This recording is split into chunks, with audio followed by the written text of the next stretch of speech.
You're listening to the Whip Appeal Show hosted by MistressCandy69 from the BDSM Alive Radio Network. Hello. Today is Friday, November 18th, 2022, and Mistress Candy is live now on the Whip Appeal Show. I will be away after today for the next 10 days. So next Friday, there will not be a live show played, okay? You're going to probably be listening to the same show over and over again. Or if I feel like kind of randy while I'm on my little vacation, then I will be doing a live show or maybe even a pre-recorded show. So depending, if I don't do one next week, just know that I am away. I am going to Maine with my boyfriend, so we are going away for a brother's wedding as well as Thanksgiving. So, yeah, I'll be in a different state for about 10 days after today. So, anyway, tonight's show is about fisting and stuffing. And what a better way to kind of celebrate with Thanksgiving coming up, right? So, fisting, handballing, fist fucking, brachiovaginal or brachioproctic insertion. Basically, it's a sexual activity that involves inserting a hand into the vagina or rectum. Once the insertion is complete, the fingers are either clenched into a fist or kept straight. Fisting may be performed without a partner, but it is most often a partnered activity. I don't know any one person that walks the face of the earth that could actually fist their own pussy or asshole. So, I mean, it's kind of an interesting type of activity. And I figured with Thanksgiving coming, what a better way to discuss some dirty, disgusting, kinky fetishes such as fisting and stuffing, right? Thanksgiving, you have a turkey and you stuff the cavity with stuffing. Or, a couple of years back, Mistress decided to stuff and fist her own turkey. Probably about, 5-6 years ago, I was cooking for Thanksgiving. And actually, this is the first Thanksgiving I'm not cooking. I'm actually going to somebody else's house, which is kind of cool. So I get a little break this year of having to fist and stuff my own turkey. But kind of an interesting type of thing. I'm sure you've looked up fisting and stuffing things into anal or vaginal cavities online. And the first fisting emergence as a popular sexual practice is commonly attributed to gay male culture. And it may not have existed until about the 20th century. There was this fella by the name of Robert Morgan Lawrence. He was a sexual educator. However, he believes the practice dates back to thousands of years. The most famous fisting club in the world used to be called the Catacombs, which was located in San Francisco, which operated during the 70s and the 80s, right? The Handball Express was another such club, and this guy Crisco, was commonly used as a lubricant. Crisco is what you use to bake pies, cookies, cakes, and amongst other things. I mean, last time I think I used Crisco, I used it to make homemade chicken and dumplings, right? Crisco is better than Vaseline. Do you know why? The answer is certain oils rot rubber, okay? So if you're using, like for sex, you're using an oil-based lubricant, you have to put condoms on all your toys, or that oil is going to rot the rubber from within. And believe it or not, it does seep into rubbery type dildos and things of toys of that nature.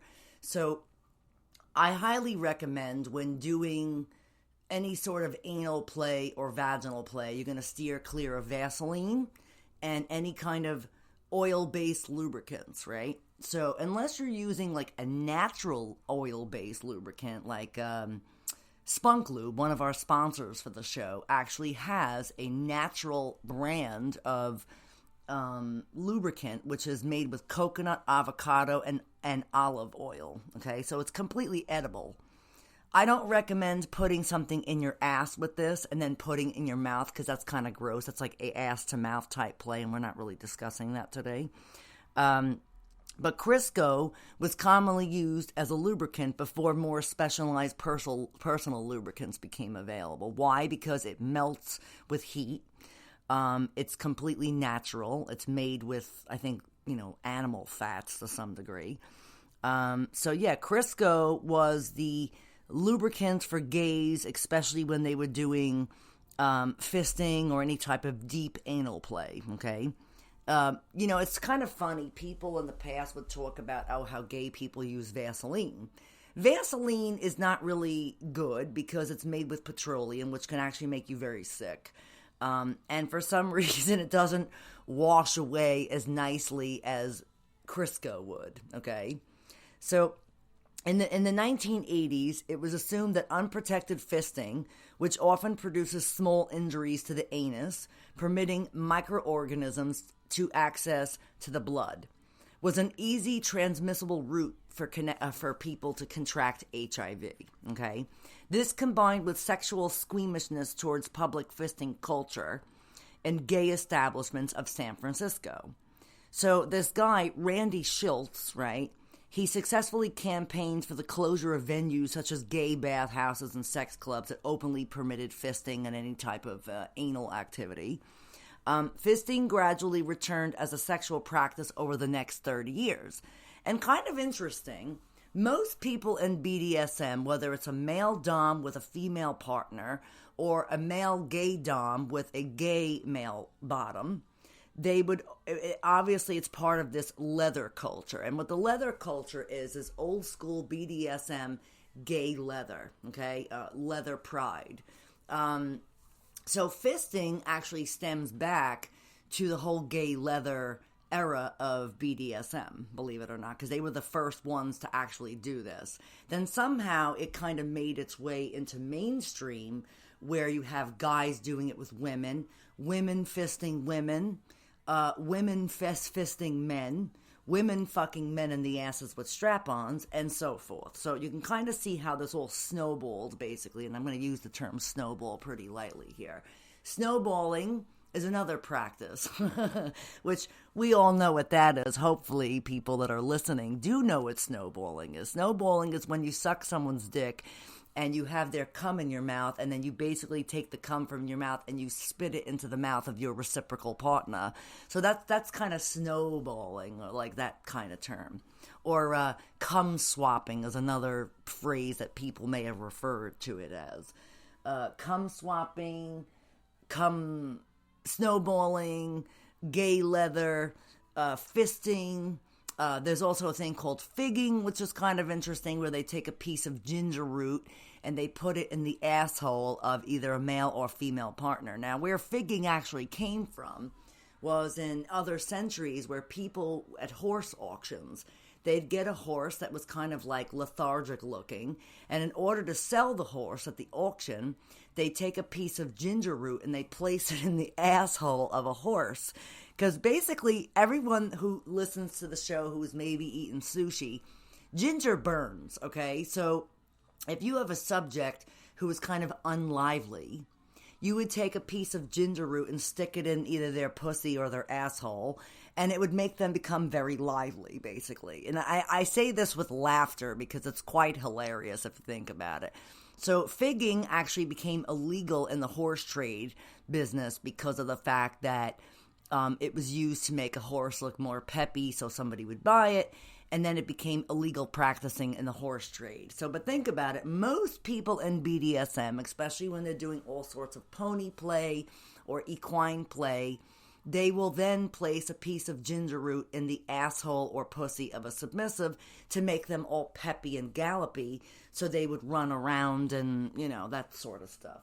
So, but I guess to some degree, you could fist someone in their vagina while you fig them with a piece of ginger root in their asshole. So it's kind of like an interesting scenario if you were to picture this, right? Picture a submissive woman laying down, or maybe she's like in some sort of queening chair, so her legs are open, or, a guy, for instance, and you fist their asshole. It's kind of an interesting food for thought. So how does one get stuffed on Thanksgiving, right? There's a few ways.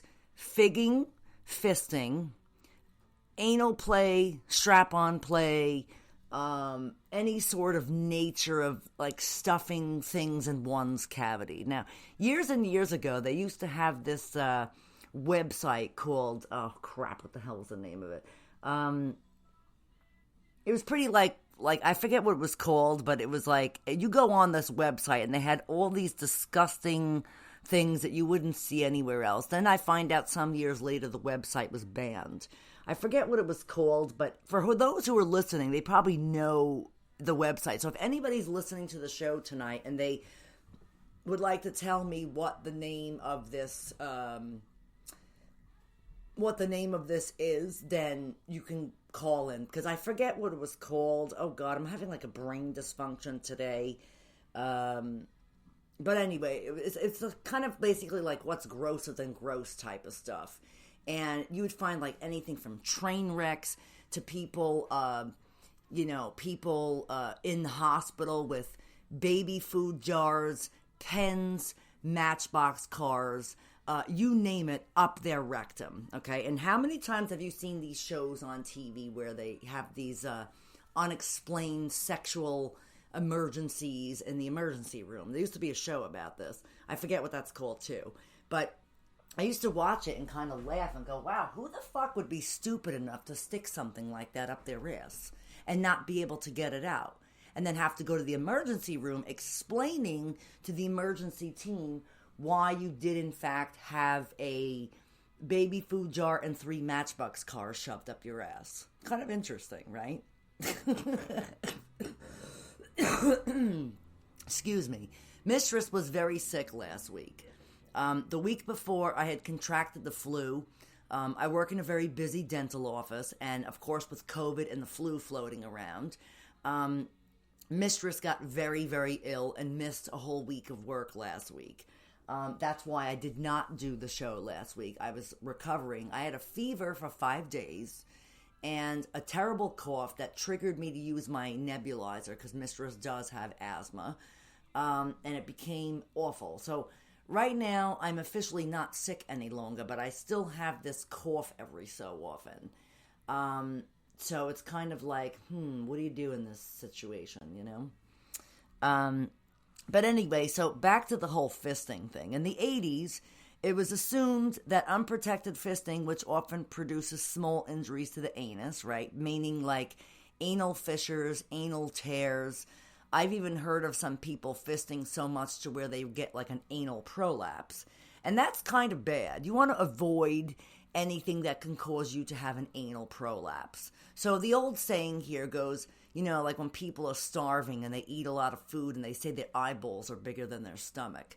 Well, in this particular situation, when it comes to fisting, you definitely want to think twice about sticking anything in your ass larger than the opening without doing some sort of anal training beforehand. Because once you break your seal, once you break the inner seal of your rectum, and it becomes overstretched over a period of time, you could actually lose sensation in the nerve endings, and you don't have that tight seal that you would initially have. So this is where anal prolapse comes in. Prolapse means that your tissue, organs, and muscle are no longer working up to par. So basically your asshole gets atrophied to some degree. And once you become atrophied to the point of having nerve endings severed and, you know, basically you can just kind of walk and like shit yourself and fart at the same time without having any control because your anal has prolapsed. Prolapse is pretty bad and you kind of want to avoid it. So if you're going to look into doing any kind of fisting or stuffing or anal play, again, do some training ahead of time. You know, if you have small hands, that's a plus. But the thing is, your small hands may not be good for the asshole, basically. You could be causing more harm than good if you think about it. You know, as a mistress, I get so many emails daily about all different types of fetishes. Some I've heard, some I've heard some I'm knowledgeable about. Then there's some that I'm not really quite sure what they are, okay? So, fisting, I know exactly what it is. Whether it's brachial fisting, where you're like brachiovaginal, where you're kind of sticking your fist up a woman's pussy. Mostly it's all anal stuff. Gay men love to have things shoved up their ass, whether it's a cock, a hand, a tongue, whatever it is. Fisting just brings anal play into a whole new fucking level if you think about it, right? So, it's kind of funny. They have this picture that I'm looking at.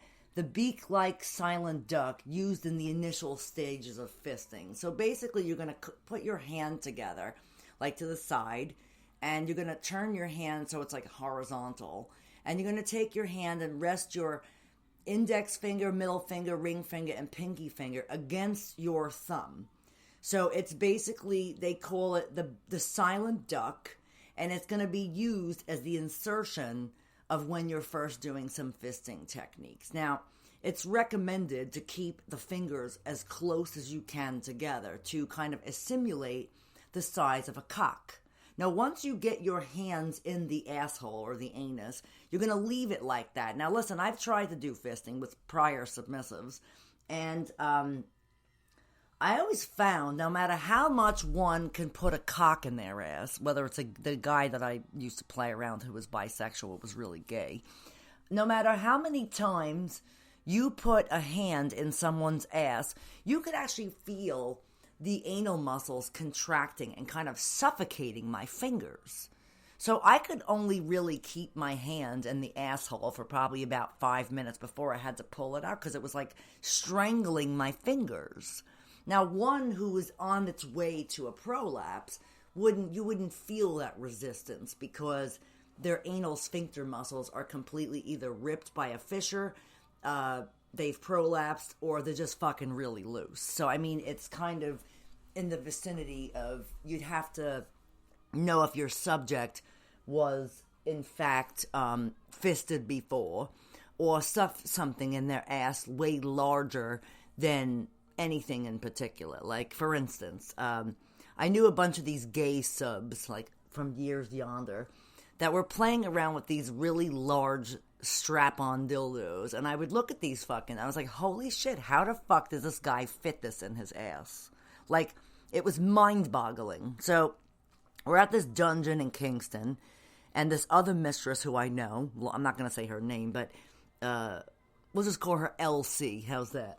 She, or LK, and basically, she had this submissive who she told me that they were doing fisting for a very long time. So she whipped out of her BDSM dungeon bag this quite large strap-on dick, and it was black, and it was very large, and it was made out of this soft silicone material. So I had said to myself, wow.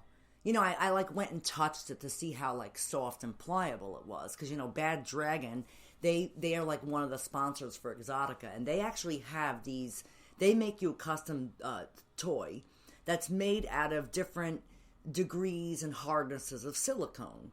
So I had said to, you know, MLK, I said, where did you get this? And she goes, oh, I got it on Bad Dragon. She goes, I had them make it in the softest silicone they could find. So when I put it in the guy's ass, this is what she was telling me, it actually, the asshole like sucks it up. And I was like, what do you mean the asshole sucks it up? Now, mind you, this is like fucking like 20-something years ago, right? And she says to me, she goes, yeah, I found when I use a softer silicone and the willing participant, the bottom, openly like opens his ass for the mistress to insert the toy. Basically, she had said that the silicone just kind of worked its way in. And I didn't really believe her until I was at this play party and she had her submissive in a private room in the back. And she said, oh, come watch me fuck him with a strap on. I said, okay. She goes, he likes to be humiliated. She goes, one thing I will ask is you make fun of him while I'm fucking him. I said, sure. So here I am, standing or kneeling or sitting on a seat in front of the submissive while she's behind him, kind of getting him ready for his anal play session. And it was kind of interesting because at the time, all I had to do, it was hilarious. I was looking into his eyes, and I could see the fear in his eyes when he saw what was going to go up his ass. And I looked at him and I started laughing. I said, wow, can you actually take this? I don't know if you can take this. This might actually split you in half. This might just break you as a human being. He goes, listen, mistress, you'd be surprised what I can take in my ass. And he goes, watch, I guarantee you I take like almost half of it. So I said, okay, we got ourselves a fucking size queen over here. So like, I basically, myself and another mistress and one of my submissives at the time, this was like I said, 20-something years ago, we're watching this other sub take this really large, soft, black cock from, MLK. And basically, I was like kind of quivering at the thought, like, oh God, I don't even think my pussy could take this fucking thing. Well, what do you know? She lubes it all up, smacks him in his ass, and rides in the wave, okay? And I'm not saying this to be fucking, whatever. She literally fucking smacked him as hard as she could, kind of stunned him a little bit. She did use this stuff called anal ease, which is kind of like a sexual lubricant with a numbing gel. So she basically, didn't just penetrate him with like, ah-ha-ha. She made it as comfortable as possible. And I gotta tell you, I was pretty enamored by this guy that he was able to take half this big black cock up his ass while Lady, my friend Lady was like, basically like, fulfilling his every desire. And then she looked at me and goes, oh, mistress, this is not going to be a sensual kind of fuck. This is going to be his know your place type of fuck. Apparently he did something kind of heinous to her that warranted for her to give him a private but yet public humiliation by me watching him be fornicated with her with this large, and let me tell you, this dildo was like the size of a fist and an arm. Like, it was pretty big. So I guess it's safe to say that Lady, my friend Lady Candace over there actually penetrated him with this large dildo. It was almost like a fisting session. Fisting with a big, huge strap on. Now, if I got to look through my photos and my whole repertoire of my career here, I'm pretty sure I could find a photo of this big black cock that she used, and it's pretty fucking big. It's about the size of a guy's forearm. Like, it's huge. The head of this dick is like, most gay and bisexuals would look at this and they'd be salivating. My fucking ass was cringing while I looked at this fucking thing. So, it just depends on how you look at it. I don't really particularly enjoy anal play. Have I had it done to myself? Yes. Is it good? Not really. Who the fuck wants to rip their asshole and give themselves fissures and shit? To me, that's not pleasurable whatsoever. Now, if I did have like a masochist who is interested in getting some pleasurable pain, then this is maybe what I would do, but I wouldn't use something this big. This is like, like rip your asshole apart big, like pretty large. So, kind of an interesting fact. I've witnessed many male submissives take strap-ons from their dames, and I've also done it myself. Do I want to do it any longer? Not really. It's not my type of thing. Honestly, look, most of you fellas don't even clean your assholes out by the time I get to play with you. And who the fuck wants to clean shit off their toys? Seriously. So, fellas, if you're interested in having strap-on play or fisting done by a mistress or master, word to the wise, have an enema first. Now, that goes into a whole nother ball of wax where people actually do enemas for BDSM type activity. To me, I'm not one for it. I'm not into scat. I'm not into shit. I'm not having anything to do with that type of stuff. So fisting is probably a no-no for me. Have I had people ask about it? Yes. Lately, I've been getting submissives that are interested in bowl kicking and ball busting. So I've been getting a lot of emails lately about pro-dom sessions involving bowl kicking and ball busting, okay? So kind of an interesting subject. This kind of goes along the same way of like fisting vaginal fisting. Here you got somebody that wants to have the other end of the spectrum. They want to have their balls kicked in. Now, I don't know if you guys know this, but your nutsack is a very sensitive, area. I remember growing up kicking my brothers in the balls several times, and boy, did they drop like a fucking ton of bricks. So here we go, as we got guys strewn up on St. Andrew's Cross as blindfold, facing me, and I'm basically wearing high-heeled spiky boots and kicking them in their nuts over and over again, and laughing hysterically at them while I'm doing it. So, bull kicking, bull busting, it's pretty fun, but you gotta do it in a specific manner. You can't just go out and straightly, forwardly kick the balls and cock. You want to kind of warm them up to the subject. So what I like to do is, when you're with me for a bull busting or bull kicking session, I like to kind of tenderize my meat before I play with it. So basically I would be taking a horsehair flogger or any of my other softer floggers and kind of whipping and smacking and kind of tenderizing the cock and balls before I do full execution. So, full execution, I mean by, taking my foot and kind of kicking them to the side, using the side of my boot to kind of graze your cock and balls. So you get a little bit of the stinginess, but not full-fledged, bull kicking. Then I've had fellas tell me, oh, I need you to kick me harder. Okay, so once you tell me it's okay to kick you harder, be careful what you fucking wish for, because bull kicking can be quite intense for the kicker and the receiver, okay? The receiver is the one who's going to feel majority of the pain, unless you're kicking somebody barefoot. Now, I usually do not kick men in the balls barefoot. Why? Because I don't want to have any of your bodily secretions on my precious feet.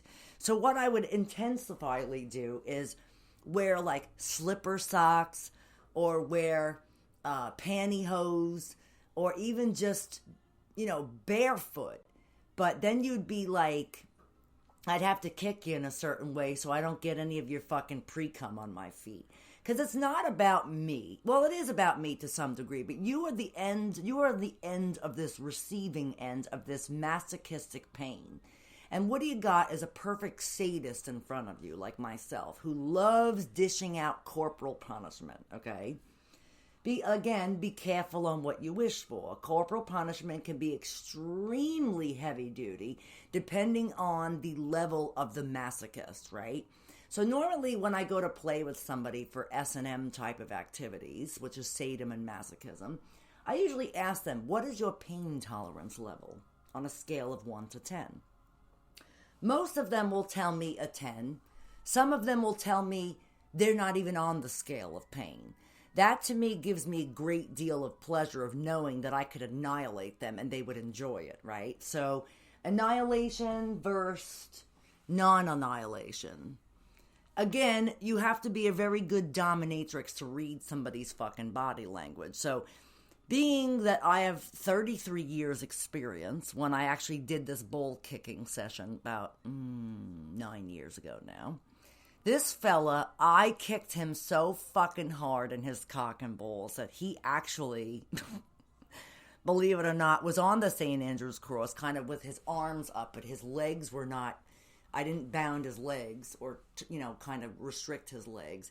He actually took his legs and crossed his legs over and goes, holy fuck, that hurts so bad. And I said, well, that's what you asked me to do for you. Now, I could have initially stopped when you flinched the first time, but you did not indeed use the safe word. So I kind of went based on your body language. So he didn't shout out the word red, which is my safe word. So he basically just kind of, crossed his legs together. So I taught him a very evil lesson. I then went after the first 2 kicks and he tried to cross his legs. I actually then restrained his legs to the bottom half of the St. Andrew's Cross, so he could not indeed cross his legs over. So now the third and fourth time I'm going to kick him, and Of course, I go up to him while he's blindfolded, and I rip his blindfold down. I said, "Are you ready for some more hot ball kicking action? My dirty, filthy little submissive." He goes, "Yes, mistress." I said, "What is the safe word?" He goes, "Red." I said, "When you're ready and you need me to stop, you shout out red. You now do not have the authority to cross your legs any longer." So he's like, "Oh, God." So I go to play with him, warm him up for the second time now.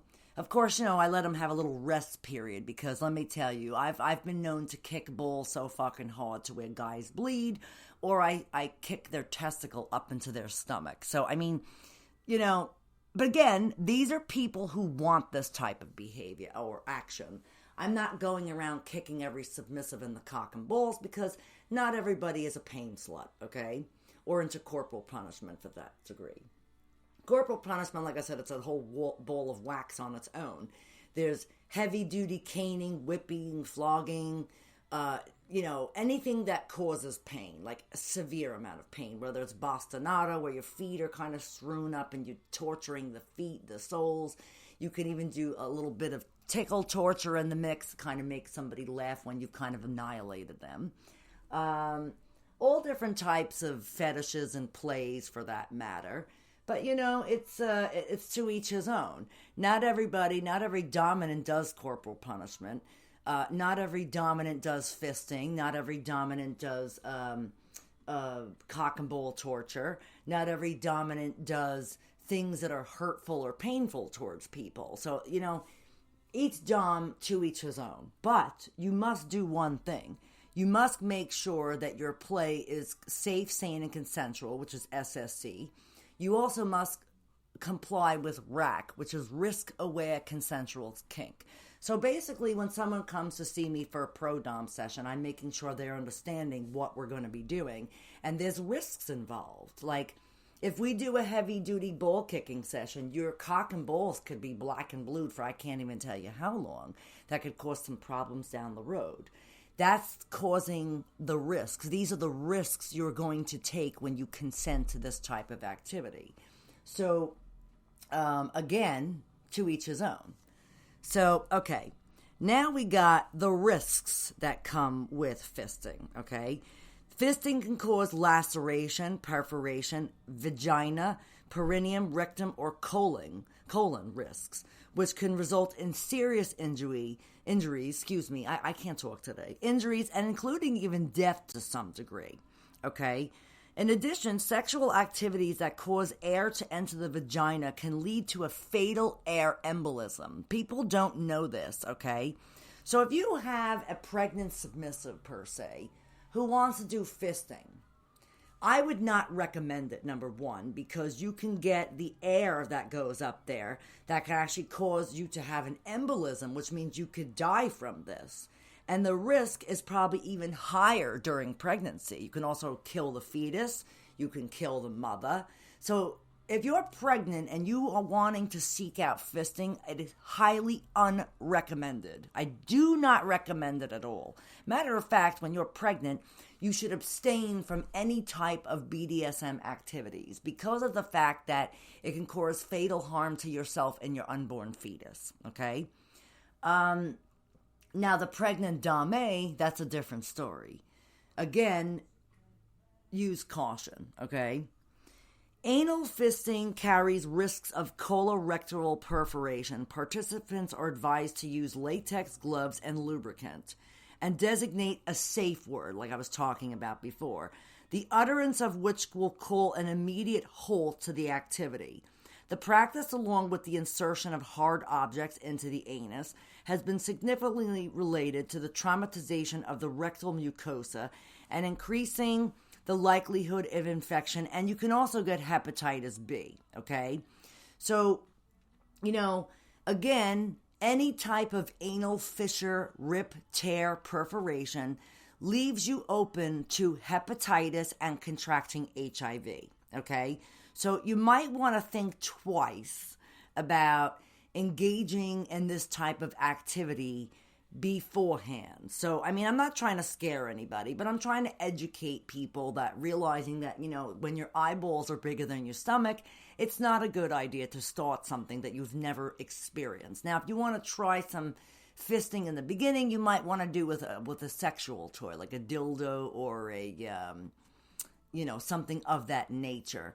Once you get into using hands, it's a whole different ball game, and it kind of, it's not for everybody. There are people that want it. There are people that don't do it. There are people that abstain from it for these specific reasons, right? So, also, now you're going to love this one.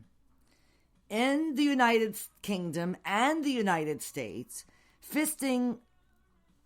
Well, actually, hold on. In United Kingdom, like over in London, fisting is legal to perform. However...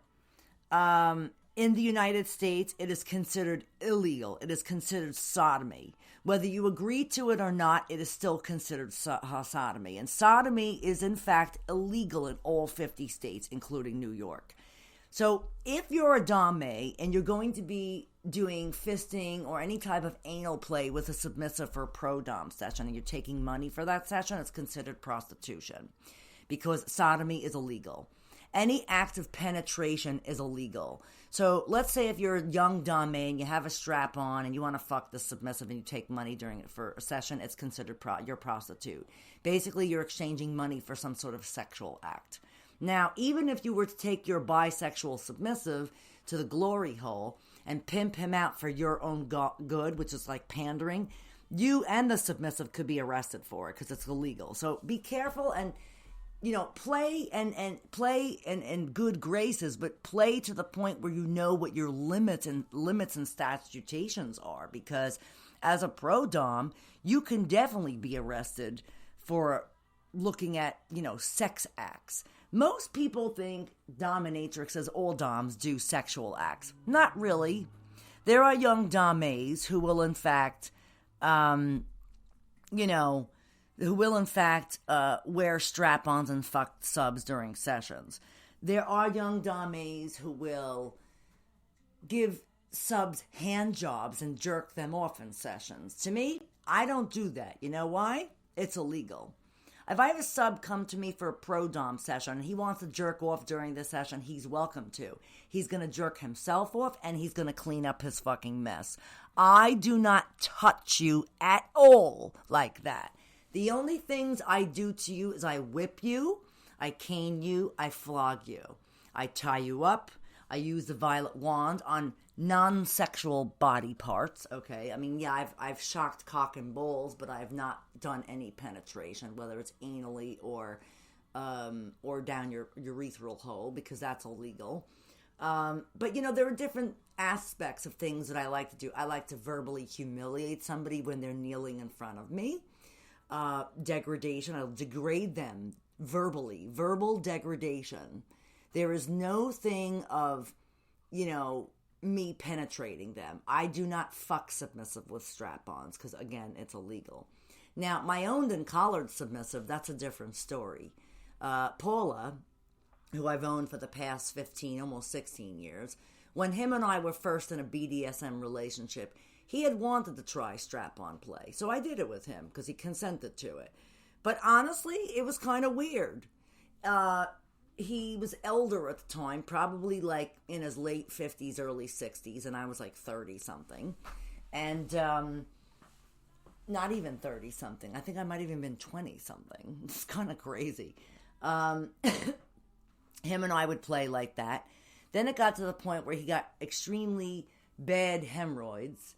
And not that he had a prolapse, but it was at the point where I had said to him, I said, look, I don't want to do this to you anymore. I'm the dame and I'm going to tell you what I like. And honestly, we tried it. Not my cup of tea. You're not into it. I'm not going to force it upon you. It's not, that I have to do that to you. Once I saw that he had like a raging case of hemorrhoids and he was having a lot of anal problems, I immediately stopped because to me, that's not fun for somebody. He wasn't really into it. He just kind of wanted to try it. He said that his last mistress had discussed it with him, but they never did. It was something he had wanted to try. So I did it. But he didn't enjoy it. And the aftermath, he was at the proctologist for about 6 months before he could like really, go back to normal. So we didn't do any of that stuff. But what I made him do was, he was not circumcised, and I made him get a Prince Albert. I had the piercer come to my house. So I branded him and pierced him the same day. And then, a true slave. Branded, collared, shaved, and owned. So he had all the intentions of, what I had done with him. I still talk to him. He's still collared by me. I haven't seen him in a while. His wife's been pretty ill. But we do talk on the phone. And one day he will come back to me, and I will proudly walk him again at the end of my leash. So right now, Mistress only has one submissive. Actually, he's a slave. He's not even. There's a big difference between a slave and a submissive. So that's about it, really. But anyhow, I hope you enjoyed listening to my little Thanksgiving stuffing show about fisting and figging and all that kind of stuff. And kind of interesting, And, Thanksgiving is next week. And again, like I said, Mistress is going to be away with my boyfriend. We're actually going away for 10 days. It's pretty awesome. So I'm actually looking forward to going away. I'm getting out of New York for a little while. And it's going to be great. I'm going to be in La La Land while I'm on vacation. And so I will not be doing a show next Friday. But I will say this. Rita Daniels is going to be coming on the network very soon. And actually, if I can find, hold on a second, I'm looking for, I made her, where is it? I made her radio call letter for the show. So actually, I'm going to play it, and it's going to be awesome. So, Rita, if you're listening to the show, happy Thanksgiving, and I hope you're healing pretty good, and I'm looking forward for you to come on the network. So here is, in fact, her radio call letter that I made for her show.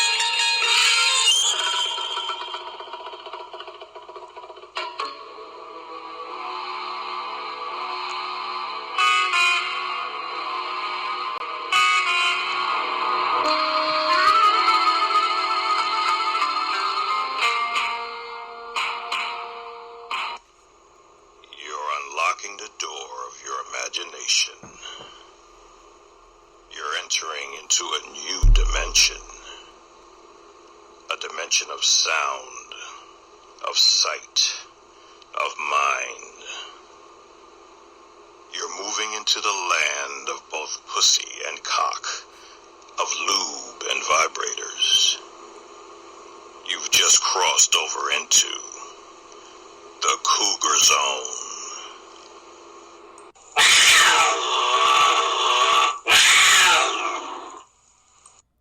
Haha, so be on the lookout for Rita's new show on BDSM Live Radio Network called In the Cougar Zone with Rita Daniels. And I have to thank Sir Lorenzo for actually helping me with her radio call letter. Basically, it's his voice. I found this really cool Twilight Zone thing with no royalties, so basically we can use it. And I pieced together the cougars growling at the end. What a perfect thing for her show. And let me tell you, I can't wait till she comes on the network, because I am going to be her first, probably one of her first guests on the show, considering that Mistress is 47 and has a boyfriend who's 26. So I am, in fact, a fucking cougar, let me tell you. This relationship I have now with this young fella, I gotta tell you, and this is the truth, he is the best relationship I have ever had in my life. And boiling it down to my shitty ex-husband and the shit that I was with for fucking 8 years prior. Or 7, 8 years. So I gotta tell you, I am probably one of the happiest cougar that's roaming the face of the earth right now. I have this guy, and he is fucking fantastic.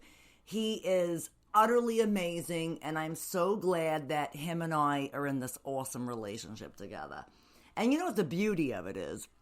He accepts me for who I am, doesn't expect me to change for anybody, and is totally okay with me being a dominatrix, which is the awesome part of the deal, because that's who I am. I'm not fucking changing for anybody. Tried it once, didn't fucking work, and that's that. So guess what? I can be who I am and not have to worry about jack fucking shit. There's no jealousy. There's just pure, unbridled devotion and love with this guy.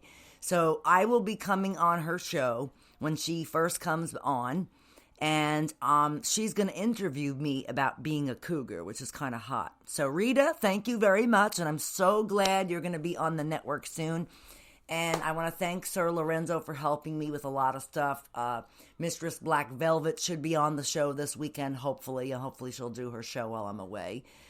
If not, you're just going to have to continue to listen to the reruns that are still playing on all the platforms. And I want to wish everybody a happy, happy Thanksgiving. And I will be on probably the first week of December. And then actually in January, I'm going to start my season 2 of the Whip Appeal show. So any shows that I do from now until December is going to be the cutoff. And then the first week in January is going to be the new season 2 of the Whip Appeal show with Mistress Candy. Again, I want to thank Blitzkid for allowing me to use your song She Dominates for my radio show. I want to thank our sponsors, Spunk Lube. I want to thank Sir Lorenzo. I want to thank Rita. I want to thank Mistress Black Velvet. And again, stay happy, horny, and kinky, my friends. And please keep the emails coming in. I didn't do any reading of emails today, but when I come back in about 10 days, the first show back, I will be glad to answer all of your kinky, filthy emails. I'll have them keep coming in, and you can join me for the part 2 of the Dear Mistress column the following week. But thank you for listening, and have a great day, everybody, and see you all next time and in 10 days.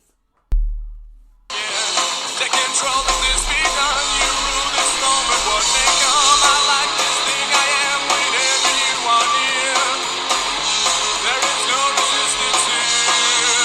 She dominates, I need some pleasure with my pain. She dominates, abuse me with leather whips and chains. She dominates, brings me to a bleeding cry. Break the skin and tantalize. I need some pleasure with my pain. You're listening to the Whip Appeal show hosted by MistressCandy69 from the BDSM Alive Radio Network.